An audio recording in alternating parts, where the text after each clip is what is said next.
Drama की सबसे सुंदर विशेषता है एक सेकंड ना मिले दूसरे से और एक का पार्ट ना मिले दूसरे से।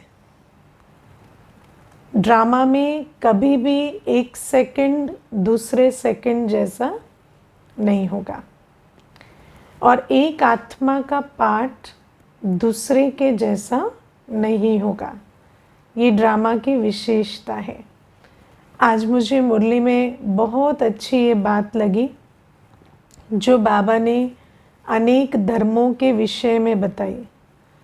बाबा ने कहा कि तुम्हें कर्म संन्यास नहीं करना है ना। बाबा ने कहा कि तुम्हें तो विकर्मों का संन्यास करना है, लेकिन सन्यासी कर्म संन्यास करते हैं और वो भी राइट है उनके लिए, है ना। तो ये बहुत मीठी बात आज बाबा ने हमें बताई मुरली में कि हर आत्मा का पार्ट अलग है। जब हम दुनिया में कहते हैं ना राइट और रॉन्ग, तो राइट और रॉन्ग कभी यूनिवर्सल नहीं होता।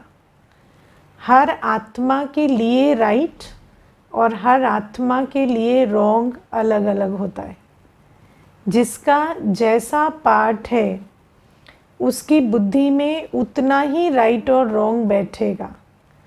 आज अगर कोई संन्यास धर्म की आत्मा है, उसको आप कर्म संन्यास ना हो, कर्म संन्यास इम्पोर्टेंट नहीं, रेलेवेंट नहीं, ये समझाएं, उसकी बुद्धि में नहीं बैठेगा। हमारी बुद्धि में कर्म संन्यास बैठता ही नहीं, है ना। मुझे याद है अभी पीछे एक न्यूज़ आई थी जिसमें किसी धर्म में कोई युगल थे जिन्होंने बच्चों को छोड़ के समर्पण कर लिया था। वो भी ऐसे ही हठयोग वाला संन्यास था। तो उस न्यूज़ को सुनकर, है ना, जैसे ग्रुप्स में डिस्कशंस होते हैं और यूट्यूब पे कमेंट्स होते हैं, तो कई ऐसी आत्माएं थी जो ये कमेंट कर रही थी कितना बड़ा त्याग है ना। कोई अपने प्यारे बच्चों को, छोटे बच्चों को त्याग कर कर चला जाए, कितना बड़ा त्याग है। और कोई कह रहा था ये कोई बात है, ऐसे कैसे छोड़ के चले जाएं, ये तो महापाप है कि कोई बच्चों को छोड़कर चला जाए। तो आप देखो, हम एक ही दुनिया में रहते हैं, लेकिन हर आत्मा की मत कितनी अलग है।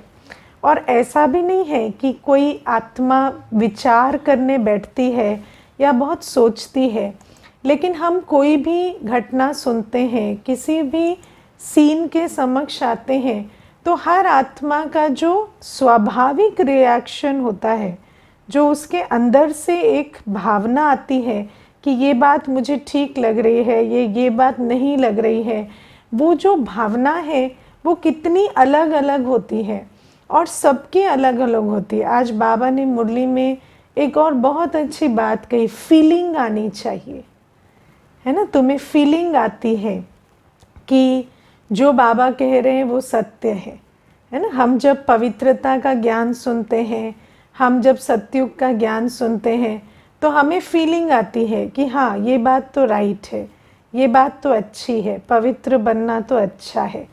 तो बाबा हमें ये बात समझाते हैं कि कोई भी आत्मा दूसरी आत्मा की तरह नहीं है, सबका पार्ट अलग अलग है। अगर हम ड्रामा को समझ जाते हैं तो हम ये समझ जाते हैं कि किसी आत्मा का पार्ट किसी से नहीं मिलता। इसी कारण कंपैरिजन कि मुझे जो राइट लगता है वो आपको क्यों नहीं लगता, ये फिर क्या हो जाता है, भोलापन हो जाता है, अज्ञानता हो जाती है। तो ड्रामा का ज्ञान याद रखना माना कभी भी इस चक्कर में नहीं पड़ना कि जो मैं सोचती हूँ, जो मैं राइट समझती हूँ, वो दूसरे को राइट क्यों नहीं लगता, है ना। दूसरी बात बाबा कहते हैं कि एक सेकंड ना मिले दूसरे से। आपको चाहे पिछला सेकंड कितना भी पसंद हो या ना पसंद हो, है ना। दुनिया में कहते हैं दिस टू शैल पास, उसको भी गुजर ही जाना है और नई बात को सामने आना है। ये ड्रामा का नियम है। आपको कोई बहुत प्रिय हो तो भी जब उसका पार्ट ख़त्म हो जाएगा उसने जाना है। और आपको कोई बहुत अप्रिय हो तो भी जब तक उसका पार्ट है उसने रहना है ना। तो इस बात में जब हम समझ जाते हैं कि जब तक जिसको जो पार्ट बजाना है, जब तक जिसको जिस एक्ट में रहना है उसको रहना है, और जब पार्ट बदलना है तो बदलना है। तो वो जो एक सेकंड ना मिले दूसरे से, या हर आत्मा सेकंड बाय सेकंड उसके नियुक्त पार्ट में रहेगी। अगर किसी को आज शरीर छोड़ के जाना है तो भले वो युवा अवस्था में है, वृद्ध अवस्था में है। अभी आप देखो कोविड में पीछे कितने शरीर छूटे, है ना। सारी दुनिया ने त्राही त्राही की, ये तो गलत है, इस आयु में नहीं जाना चाहिए, ऐसा नहीं होना चाहिए। लेकिन जो पार्ट है वो बचता है। अब मैंने ऐसे भी देखे जो 80 वर्ष के थे, 90 वर्ष के थे, है ना, जिनको जाने में भी कोई आपत्ति नहीं थी अपने अंदर भी उनको कोविड हुआ लेकिन वो फिर भी रहे और आज तक भी स्वस्थ होके चल रहे हैं। और कई ऐसे हैं जो हुआ 2-3 दिन में शरीर छूट गया और आयु थी 24 वर्ष की, 25 वर्ष की।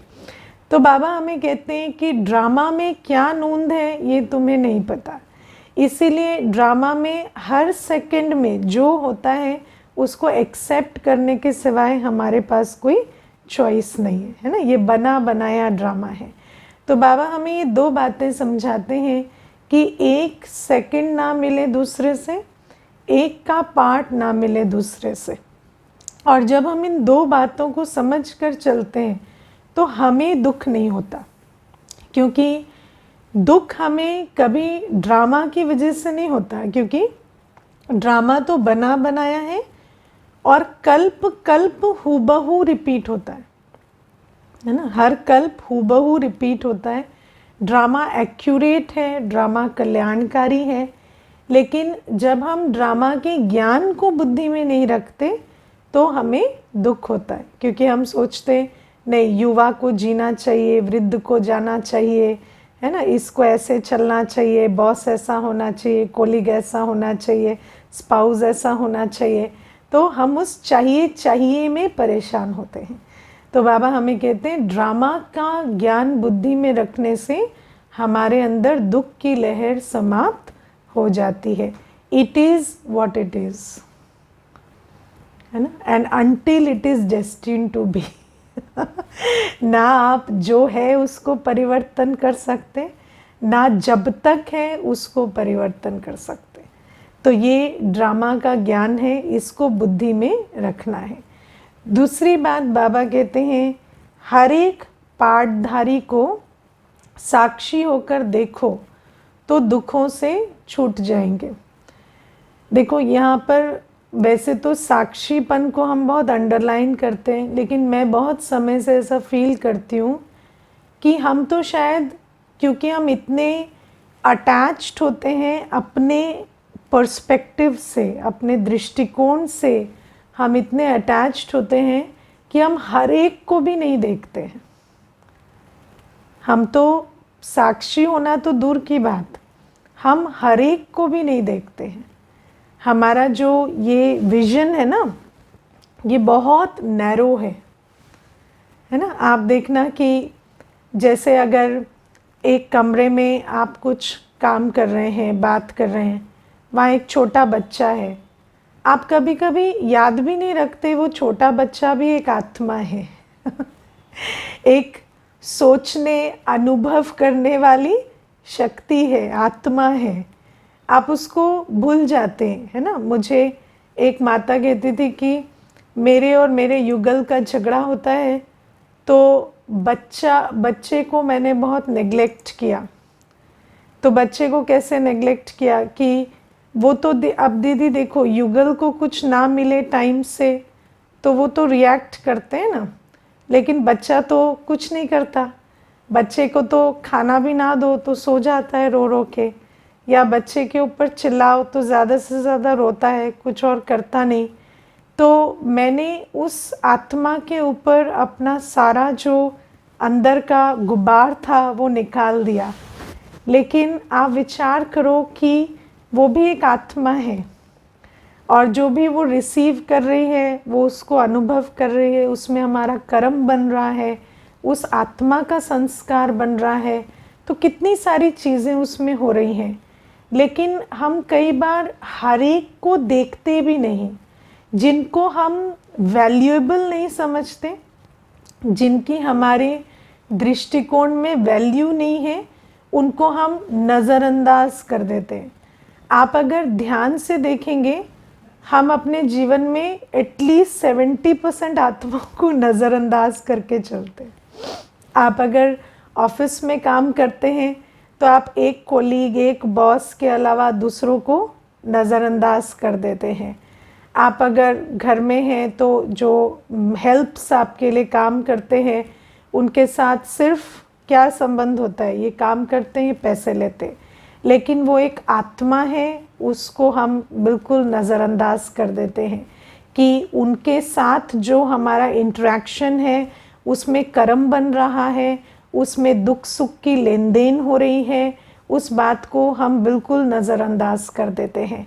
तो कई बार हम ये जो, और बाबा कहते तुम दुख दोगे तो दुखी होके मरोगे तो हम कितना सारा दुख का लेन देन करते हैं क्योंकि हम साक्षी होके नहीं देखते।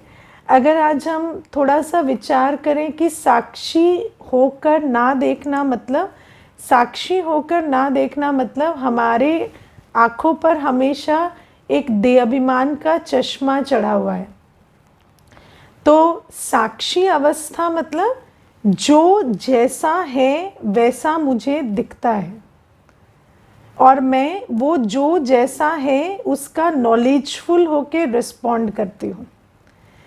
और साक्षी ना होना मतलब मैं अपने चश्मे से देखती हूँ, मुझे जितना दिखाई देता है, जैसा दिखाई देता है, उस हिसाब से मैं रिस्पॉन्ड करती हूँ, है ना। तो जब हम साक्षी नहीं होते तो हमें क्या दिखाई देता है, जो हमारे चश्मे की लिमिटेशन है, चाहे वो दायरे की लिमिटेशन है, चाहे वो स्वरूप की लिमिटेशन है। जब हम हर एक को ही नहीं देख पाते तो हर एक के, है ना, अंदर क्या देख पाएंगे। अब आप एक छोटी सी बात देखो, अगर मैं आपको पूछूं कि इस संसार में ऐसा कोई भी है जो आपको जानता हो, आप कौन हैं, कैसे हैं, आपके अंतर को कोई भी जानता है? कोई भी, युगल, बच्चे, माता पिता, कोई भी ऐसा है जो टोटली आपको जानता है? नहीं जानता। कोई भी ऐसा नहीं जो इस पूरे संसार में आपको जानता है। आप कौन हैं, कैसे हैं, आपके संकल्प, आपकी बुद्धि, कोई नहीं जानता। तो जब आपको कोई नहीं जानता तो आप किसी को जानते हैं क्या? आप भी किसी को नहीं जानते। तो जो भी हम दूसरे के बारे में समझते हैं वो सब क्या है? मेरे चश्मे का रिफ्लेक्शन। जैसा मेरा चश्मा है हम वैसा उसे देख रहे हैं। और साक्षी होना माना जो देहाभिमान का चश्मा है वो उतार कर ज्ञान का चश्मा चढ़ा लेना है ना। क्योंकि जब देहाभिमान का चश्मा उतारेंगे तो हमें फिर एक चश्मा तो चाहिए ना, तो ज्ञान का चश्मा लगा लेना। और उस ज्ञान के चश्मे से हमें क्या दिखता है? एक एक आत्मा है, चाहे छोटा शरीर है, बड़ा शरीर है, युवा शरीर है, वृद्ध शरीर है, पढ़ा लिखा है, अनपढ़, जो भी है, सब आत्माएं हैं। और एक एक आत्मा के संबंध में, संपर्क में आपका कर्म बनता है। चाहे आप उसे, है ना, देहाभिमान के चश्मे से इम्पोर्टेंट समझते हैं या नहीं, लेकिन कर्म की फिलॉसफी के हिसाब से आपका कर्म बनता है। आप भले ही सोचें ये तो निर्बल है, इस पे अत्याचार करने से क्या हो जाएगा, कुछ नहीं होगा, इसकी तो पावर नहीं है कि ये मुझे वापस कहे। किस पर अत्याचार करते हैं? उन्हीं पर ना। हाँ, चाहे वो मुख से हो, मन से हो, कर्म से हो, किसके साथ करते हैं? जो निर्बल है, जिसको हम समझते हैं कि ये क्या कर लेगा, ये कौन सा हमें पलट के जवाब दे सकता है? ये इसकी इतनी ताकत थोड़ी है कि ये मुझे कोई क्षति पहुंचा सके। लेकिन बाबा हमें कहते हैं कि तुमने जो किया है ना, भले ही वो आत्मा तुम्हें कुछ कर सके या ना कर सके लेकिन तुम्हारे कार्मिक अकाउंट में जमा होता है। तो साक्षीपन की स्थिति माना हर एक जो मेरे आसपास है, जिनके साथ हम कर्म में आ रहे हैं, वो एक आत्मा है, परमात्मा संतान है, और और उनके प्रति किया गया कर्म मेरे कार्मिक अकाउंट में जमा होता है। अगर हम विकर्म करते हैं तो विकर्म का खाता बढ़ाता है, सुकर्म करते हैं तो सुकर्म का खाता बढ़ाता है ना। मुझे एक बार किसी ने कहा, आप जब कोर्स कराते हैं तो मानो कोई नहीं सुन रहा है ना, कोई रिस्पॉन्ड नहीं कर रहा, पर फिर आप ही को कराना है, वो आप ही रहा है, तो आप फिर कैसे कराते हैं उनको? आपको ऐसा नहीं लगता आपका टाइम वेस्ट हो रहा है ना? कई ऐसे होते हैं बिल्कुल रिस्पॉन्ड नहीं करते तो मैंने कहा वो रिस्पॉन्ड करे या ना करे, वो एक आत्मा है, मेरा कर्म बन रहा है ना। मैं उस आत्मा के प्रति जो भी कर रही हूँ, मेरा उसमें कर्म बन रहा है। तो हमें ये समझना है कि दूसरे के रिस्पॉन्स या दूसरे के रिएक्शन के हिसाब से हमारा सुकर्म या विकर्म नहीं बनता। हमारा सुकर्म या विकर्म हम आत्मा के संदर्भ में, प्रकृति के संदर्भ में जो भी करते हैं, वहाँ मेरा कर्म बनता है। तो बाबा हमें कहते हैं कि ये जो साक्षी होकर देखना माना इस बात की अवेयरनेस में रहना। दूसरी बात कि जिस आत्मा के मैं सामने हूँ वो कौन है? एक आत्मा है। ज्ञान के चश्मे से आपको क्या पता चलता है? ये एक आत्मा है। तो हर आत्मा को, चाहे उसका संस्कार कुछ भी हो, कैसा भी हो, हर आत्मा के अंदर क्या है? मन बुद्धि संस्कार। मन बुद्धि ओरिजिनल संस्कार और एक्वायर्ड संस्कार, यही तो है ना। ज्ञान क्या कहता है? चौथी कोई चीज़ उसके अलावा कोई चीज़ नहीं, यही चार चीज़ें हैं: मन, बुद्धि, ओरिजिनल संस्कार और एक्वायर्ड संस्कार। और हर आत्मा को क्या चाहिए? ज्ञान, पवित्रता, शांति, प्रेम, सुख, आनंद, शक्ति। तो जब आप साक्षी होकर देखते हैं तो आपको हर चीज़ का सल्यूशन किस में मिलता है? ज्ञान, पवित्रता, शांति, प्रेम, सुख, आनंद, शक्ति, इसको दो। आप कोई भी आत्मा की जो मिसअलाइनमेंट है, आत्मा के अंदर जो कमी कमज़ोरी है, उसको कैसे भर सकते हैं? उसको आत्मिक दृष्टि से देखकर और ज्ञान के आधार से आत्मा को जो चाहिए वो देकर। तो प्यारे बाबा हमें कहते हैं कि तुम जब साक्षी होकर चलोगे तो तुम दुख से छूट जाओगे। और मैं नहीं समझती कि दुख देने, सिर्फ दुख लेने से छूट जाओगे, क्योंकि दुख लेने से भी छूट जाते हैं जब हम साक्षी होकर चलते हैं, क्योंकि हम अपनी एक्सपेक्टेशंस से ऊपर उठ जाते हैं, है ना। जब हम देखते हैं कि एक आत्मा है, ये अपने संस्कार के हिसाब से कर्म कर रही है ना। ये मेरा बच्चा, मेरा युगल, मेरे माता पिता, मेरे भाई बहन नहीं है, ये एक आत्मा है। तो आप एक्सपेक्टेशन से छूटते हैं, तो दुख लेने से छूटते हैं, लेकिन उससे भी ज़्यादा आप दुख देने से छूटते हैं। और जब आप दुख देने से छूटते हैं, या जो आप जिस दिशा में आपका कर्म फलीभूत नहीं होने वाला है, उस दिशा में नहीं जाते, आप अपने कर्मों को वहीं तक रखते हैं कि आत्मा के साथ इन 7 गुणों की लेन देन करनी है, तो इस कर्म के आधार से आप दुख देने से छूट जाते हैं और उस हिसाब से दुख पाने से भी छूट जाते हैं, क्योंकि जो दुख देगा उसको दुख मिलेगा। तो बाबा हमें ये दुख के बारे में आज बहुत सारी बातें समझाते हैं। और बाबा कहते हैं इस हिसाब से कभी आपको धक्का नहीं आएगा। धक्का कब आता है? जब आप सोचते हैं कि 100 वर्ष में शरीर छोड़ते तो ठीक था, लेकिन 40 में क्यों छोड़ दिया, है ना। तो कहते हैं कि अब मुझे बताओ कि पिताजी बैठे हैं और बच्चा चला गया, तो ये धक्के की बात है। लेकिन अगर आप ड्रामा को नहीं समझते कि ड्रामा तो बना बनाया है, उसका कोई लॉजिक नहीं है या आप ये नहीं समझते कि आप जिसे अपना मानकर चल रहे हैं वो भी अपनी स्क्रिप्ट के हिसाब से चलेगा, आपके हिसाब से तो चलेगा नहीं। तो साक्षीपन नहीं है तो फिर क्या होगा, धक्का आएगा। और धक्का कई बार ऐसे भी आता है कि जब हम कर्म करते हैं तो हम ये नहीं देखते, जैसे मैंने आपको कहा ना, कईयों को तो नेग्लेक्ट करते हैं, इग्नोर करते हैं, है ना। और फिर जब वही आत्मा, देखना कई बार माता पिता आकर मुझे कहते हैं, मुझे एक माता ने आके कहा कि मेरी 3 बेटियां हैं, तो वो शादी के बाद बच्चे बहुत जल्दी हुए, तो जब तीनों जन्म लिए मैं उस समय सिर्फ 22-23 वर्ष की थी, तो मेरी अपनी इच्छाएं थी, तो मैंने सोचा छोटे बच्चे हैं पल जाएंगे, है ना।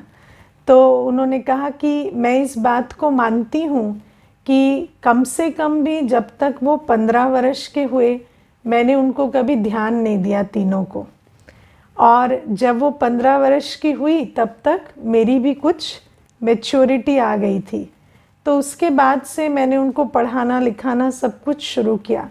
लेकिन मैं आपको दीदी बताऊं, वो तीनों ऐसा लगता है जैसे किसी आसुरी परिवार से आई हो इतना लड़ती झगड़ती हैं कि बात मत पूछो। ऐसे ऐसे संस्कार हैं कि मैं आपको बता नहीं सकती। और अभी मेरी एज हो गई है 70 की, और मुझे ये डर लगता है कि जब मैं नहीं रहूँगी तो एक दूसरे का, है ना एक दूसरे को मार ही ना डाले तो इस प्रकार से मुझे वो बताती थी। तो आप देखो कि धक्का कब लगता है, एक तो हम अटैच होते हैं तो भी धक्का लगता है, जब हम नेग्लेक्ट करते हैं तो भी धक्का लगता है, क्योंकि जिसको आप नेग्लेक्ट कर रहे हैं वो आत्मा भी तो जब उसके शरीर में ताकत आ जाती है तो उस आत्मा के साथ भी संबंध के आधार से आप रिस्क पे आ जाते हैं उनके साथ भी जो आपका आगे का फ्यूचर है उसमें बहुत सारे सरप्राइजेस होते हैं। तो बाबा हमें कहते हैं धक्का अटैचमेंट से भी लगता है, धक्का नेग्लेक्ट करने से भी लगता है। कई बार आप देखेंगे, आप दुर्घटनाओं की कहानियाँ सुनते हैं जहाँ पर जिस आत्मा को कोई सोच ही नहीं रहा है कि ये एग्जिस्ट भी करते हैं, वो क्राइम किए होते हैं, है ना। तो ऐसा क्यों होता है, क्योंकि उसको नेग्लेक्ट किया गया है, उसको कभी ध्यान ही नहीं दिया गया कि ये भी एक आत्मा है, तो उसको बहुत दुख दिया गया, उसके साथ बहुत दुर्व्यवहार हुआ है, तो फिर उस तरफ से जब वो रिटर्न आता है तो एक धक्के की तरह लगता है। लेकिन बाबा कहते हैं यदि तुम साक्षी होकर चलेंगे, सबको देखेंगे और साक्षी होकर देखेंगे, ना अपने एक्सपेक्टेशंस के बोझ से चलेंगे, ना किसी को नेग्लेक्ट करेंगे, तो तुम्हारे जीवन में कभी धक्का नहीं आएगा, क्योंकि तुमने सब कुछ देख समझ के कर्म किया है ना। तो इसीलिए ये जो बाबा कहते हैं ना ज्ञान का चश्मा, और ज्ञान के चश्मे से तो आत्मा भी दिखती है, आदि मध्य अंत भी दिखता है, तीनों लोक भी दिखते हैं, सब कुछ दिखता है, परमात्मा संतान है ये अवेयरनेस भी रहती है। तो बाबा कहते हैं हमेशा दे अभिमान का चश्मा उतार कर ज्ञान का चश्मा पहनकर चलो, इसको कहेंगे साक्षी होना, ठीक है ना। अब और एक बात जो आज प्यारे बाबा हमें बहुत अच्छी कहते हैं वो ये कि कर्म ना करना तो कायदे के विरुद्ध है ना। आज बाबा ने क्या कहा, आत्मा जानती है हमें ये ऑर्गन्स मिले हैं कर्म करने के लिए, हम कर्म योगी हैं, कर्म सन्यासी हो नहीं सकते, वो तो कायदे के विरुद्ध है। विकर्मों का सन्यास किया जाता है कि हमसे कोई विकर्म ना हो, पाप नहीं हो, ठीक है ना। तो बाबा हमें कहते हैं कि ये जो कायदा है कि ऑर्गन्स हमें कर्म करने के लिए मिले हैं, लेकिन कौन से कर्म, है ना। जैसे मन किसके लिए मिला है, मन को देखो, अभी जैसे आप पार्ट्स ऑफ द बॉडी सुनते हैं, है ना, या मशीन सुनते हैं, आप कोई मशीन देखते हैं नहीं तो क्या क्या पूछते हैं सबसे पहले, ये किस काम आती है, इससे क्या किया जाता है है ना। तो अब आप देखो कि चाकू को देखें और किसी को पूछें कि ये किस काम आता है, तो क्या कहेगा? फ्रूट्स और वेजिटेबल्स काटने के। वो ये थोड़ी कहेगा किसी को मारने के काम आता है है ना, क्योंकि हर एक चीज़ का एक सदुपयोग होता है, एक दुरुपयोग होता है ना। तो बाबा कहते हैं एक तो कर्म ना करना कायदे के विरुद्ध है, लेकिन कर्म भी कौन सा करना है उसकी अक्ल होनी चाहिए। जैसे आज मनुष्य कहता है मन है तो सोचेगा ना, सोचेगा, लेकिन मनुष्य आत्मा का मन है, ज्ञान इंद्रिय है मनुष्य को, तो मन तो शुभ सोचने के लिए मिला है या सिर्फ सोचने के लिए मिला है ना। तो कर्म तो करना ही है, लेकिन हमें ये भी समझना है कि हर कर्मेंद्री का एक सदुपयोग है, एक दुरुपयोग है। और बाबा कहते हैं इसी अंतर को हमें समझना है, क्योंकि बाबा ने आज हमें मुरली में कहा कि मनुष्य ने ये रियलाइज़ किया कि विकर्म हो रहे हैं, तो उसने सोचा हम कर्म करना बंद कर दें। लेकिन कर्म करना तो बंद नहीं कर सकते ना। अब मन है तो सोचेगा, मुख है तो बोलेगा, लेकिन उसको श्रेष्ठ कर्मों में लगाना, श्रेष्ठ कर्मों की समझ रखना, ताकत रखना, ये बड़ा चैलेंज है। अब मन है, मन तो सबका सोचता है, लेकिन मन क्या सोचे, उस सही सोचे, शुभ सोचे, श्रेष्ठ सोचे, उस बात के लिए हमें समझ चाहिए, शक्ति चाहिए। मैं आपको इसमें एक बहुत फ़नी बात बताती हूँ, पहले भी कई बार सुनाई है।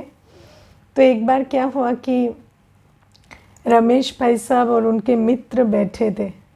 रमेश भाई साहब यज्ञ के बहुत बड़े भाई हैं, अभी तो अव्यक्त हो गए। तो जब आप एक मित्र के साथ बैठे थे, तो उस मित्र को उन्होंने कहा कि उनकी जो युगल है उषा दीदी, वो किसी भी टॉपिक पे बहुत समय कह सकती है। कहते घंटों, आप उषा बहन को कोई भी टॉपिक दे दो तो वो घंटों एक टॉपिक पे कह सकती हैं। तो उनके युगल कहते हैं मेरी युगल तो बिना टॉपिक के सारे दिन बोल सकती है, तो इसमें क्या बड़ी बात है है ना। तो उस दिन रमेश भाई साहब कहते मुझे समझ आया कि टॉपिक बहुत इम्पोर्टेंट है बोलना इम्पोर्टेंट नहीं है। तो ऑर्गन तो मिला है, मुख है तो बोलना तो आता है, लेकिन मेहनत किस में है कि टॉपिक पे बोले, व्यर्थ ना बोले, समर्थ बोले।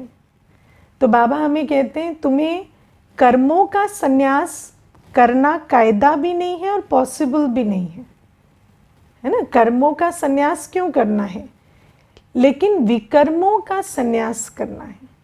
मन तो सोचेगा, लेकिन क्या सोचे, बुद्धि तो ध्यान देगी, लेकिन कहाँ दे, है ना। आज आप देखो मनुष्य किस बात से परेशान है, कहते हैं हमारा ध्यान पास्ट से निकलता ही नहीं, फ्यूचर की चिंता से छूटता ही नहीं।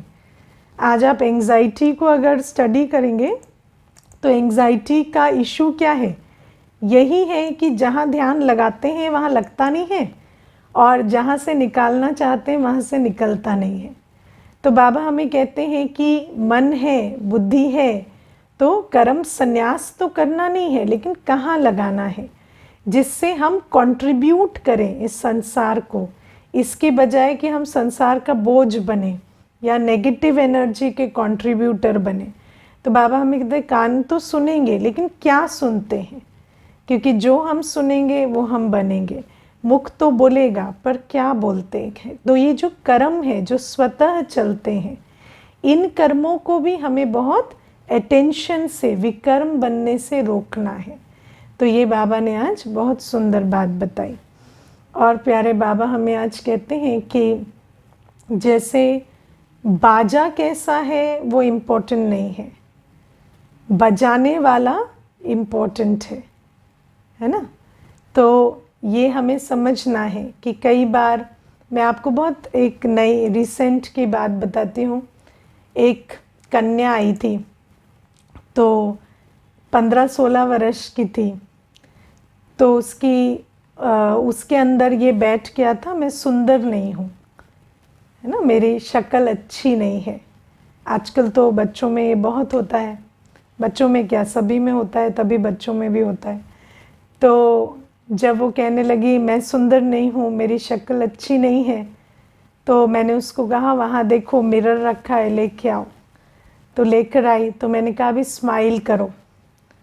तो स्माइल की, तो फिर मैंने कहा कैसे लग रहे हो, तो कहती है अच्छी लग रही हूँ। है ना। तो आप देखो कि हर आत्मा जब सुख स्वरूप रहती है, शांत स्वरूप रहती है, तो दिव्य और सुंदर भी लगती है ना। आप देखो पवित्रता, शांति, सुख की अवस्था, है ना, लवफुल दृष्टि, जब हमारे दिल में, हमारी दृष्टि में स्नेह है, तो हमारा चेहरा भी सुंदर लगता है, हमारे कर्म भी सुंदर होते हैं, हमारे बोल भी सुंदर होते हैं। तो बाबा हमें कहते हैं कि तुम इस बात में नहीं जाओ कि तुम्हारा शक्ल ऐसी है, तुम्हारी सूरत ऐसी है, तुम्हारा चेहरा ऐसा है। तुम इसमें जाओ कि मैं आत्मा जब अपनी स्वस्थिति में हूँ, अपनी दिव्यता में हूँ, तो मेरी शक्ल भी दिव्य लगेगी, सुंदर लगेगी। एक और चीज़ आप देखो, जब हम अपनी स्वस्थिति में रहते हैं तो हमारा शरीर भी स्वस्थ रहता है। आप अगर इस शब्द को देखेंगे स्वास्थ्य, तो स्वास्थ्य का अर्थ ही है आत्मा स्वस्थित है। जब आत्मा स्वस्थित है तो शरीर भी स्वस्थ है। और विज्ञान इस बात को कहता है कि शरीर के अंदर दो सिस्टम है, इम्यून सिस्टम और हीलिंग सिस्टम। और वो जो दोनों सिस्टम्स हैं वो आत्मिक शक्ति से चलते हैं, स्टेट ऑफ माइंड से।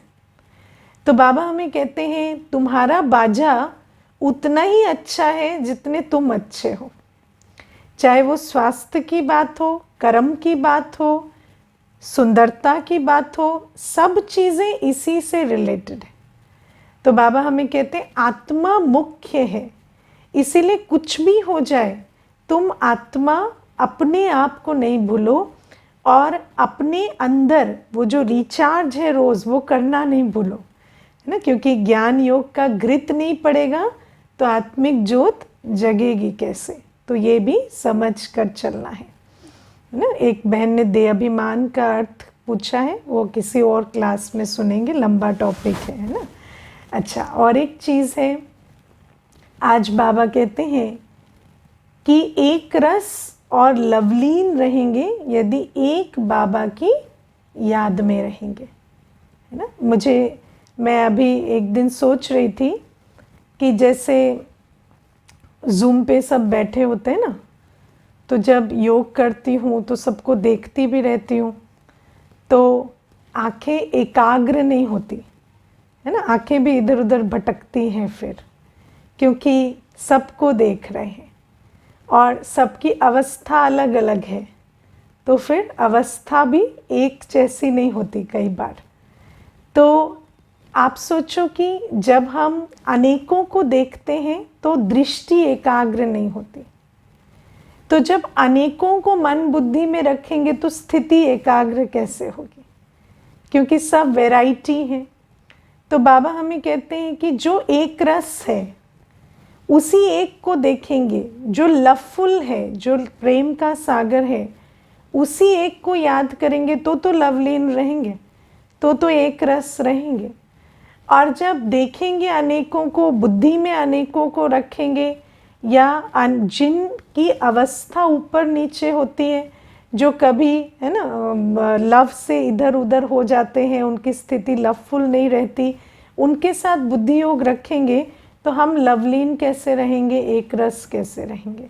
तो इसीलिए बाबा ने आज बहुत अच्छा, क्योंकि सब चाहते हैं कि हम लवलीन रहें, हम एक रस रहें, लेकिन अगर विधि राइट नहीं होगी तो फिर स्थिति भी कैसे एक रस या लवलीन बनेगी। तो ये भी आज प्यारे बाबा हमें समझाते। और भी पॉइंट्स तो बहुत हैं, आप लोग विचार करना। ओके, ओम शांति।